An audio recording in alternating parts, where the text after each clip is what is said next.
What about this? We look at there's so much lately on social media around, the dollar's losing its reserve currency status.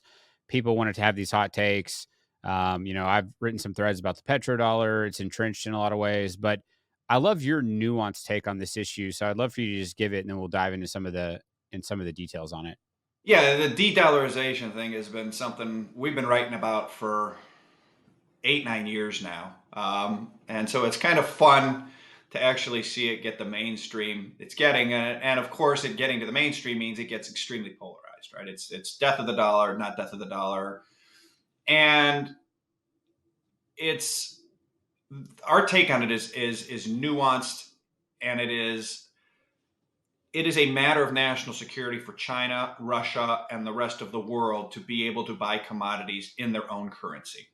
They need to de-dollarize global energy markets. It's one of their biggest dollar outflows. Uh, they are doing this. Russia is selling out in yuan. Russia is selling well, it's primarily in yuan. They have sold some in other currencies, but primarily in yuan. Others are as well. Paradoxically, as that begins, and this is something we wrote to clients in 2014, as the dollar loses its monopoly in global oil markets, it's actually paradoxically good for the dollar because you'll be talking about a slightly reduced supply of dollars in oil markets are what, 2+ trillion a year. You start losing a little bit of dollar flows out of that. You're going to have a little bit less dollar flows against a very big dollar demand for oil, or excuse me, for to service debt, right? Most debt is dollar denominated, or a lot of it is. So there's this big dollar demand from the debt out there. If you take away a little bit of the flow of dollars from a 2 trillion annual energy market, it supports a dollar. A little less supply, constant demand, price up. Similarly, as the yuan gains share of global energy markets, there is not a lot of yuan denominated debt. There's not an instilled bid for yuan. So you don't have a lot of, oops, hold on.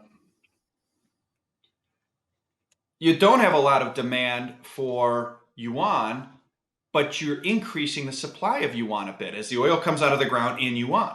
So that it puts downward pressure on yuan. So paradoxically, it's actually in the short run great for the dollar, supportive of the dollar, and negative for the yuan, the shift from petrodollar to petro-yuan. So that's the first nuance most people miss. The second Hmm. nuances they miss relate to two things primarily. Number one, no one's going to store the yuan. Yeah, no shit. Yeah. The this is not the rebuttal that a lot of people think it is.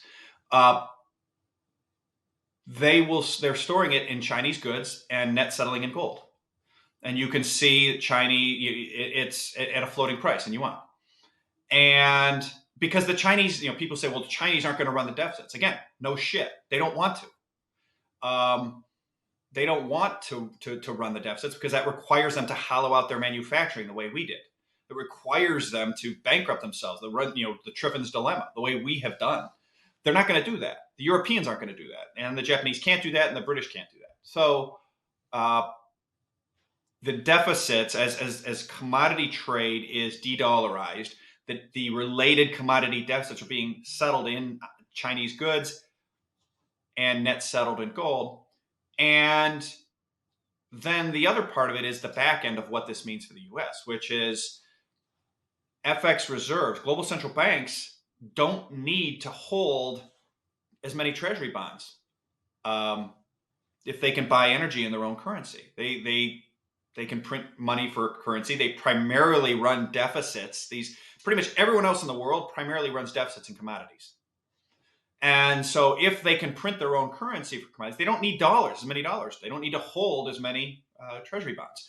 What they do need to hold, per our prior conversation, is gold, because gold can maintain its value against oil and treasuries cannot, as we just talked about. And this is a part of my frustration with this whole assume a can opener is this whole demand, this whole de-dollarization debate.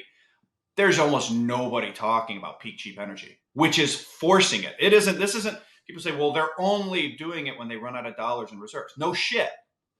Of course, that's why they're doing it. They are doing it because they have to, because peak cheap energy means they're going to run out of dollars in reserves because they are growing their economy, so their oil demand is going up. Peak cheap energy means the price of that oil is going up, so they're going to run out of dollars.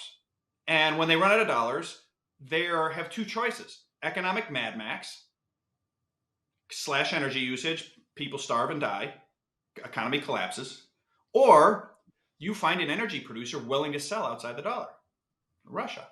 Okay, there you go. And so the back end of this for the US is all of a sudden people say, oh, wait, the Russians will sell to me my own currency. Great. I don't need to buy as many of these dollar treasury bonds. But I do need to own gold. And so you can see over the last 10 years, central bank gold reserves are up $400-500 billion. Central bank treasury reserves, FX reserves, foreign exchange reserves are down $300-400 billion.